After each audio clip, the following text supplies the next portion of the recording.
आणि लपून लपून लपून लपून त्याच्यातनं निवडणुका घ्यायच्या. मॅच तर फिक्स आहे. भाई ज्या वेळेला मॅच फिक्सिंग आपल्या क्रिकेटमध्ये ज्या वेळेला झालं त्यावेळेला अझरुद्दीन पासून सगळ्या लोकांना त्याला काढून टाकलं होतं, जडेजापासून काढलं होतं ना. इथे कोणालाच काढत नाहीत.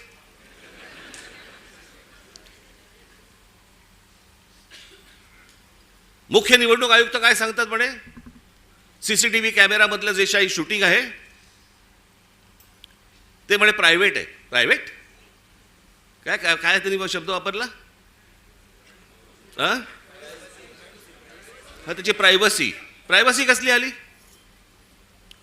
एखादा माणूस मतदान कुठे करतोय, मत कुठे देतोय, ही प्रायव्हसी असू शकते. मतदार कसा प्रायव्हसी त्याची असेल जपायची? आम्हाला माहिती आहे की मतदार कोण आहे ते.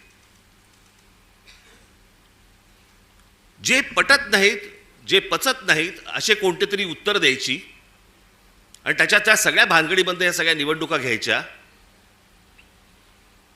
आणि मग सत्तेमध्ये आल्यानंतर वेडवाकडं कसंही वागायचं. जे मी त्या दिवशी तुम्हाला सांगितलं असं, या सगळ्या राज्यांवरती, ह्या सगळ्या शहरांवरती त्यांचा सगळ्यांचा डोळा आहे.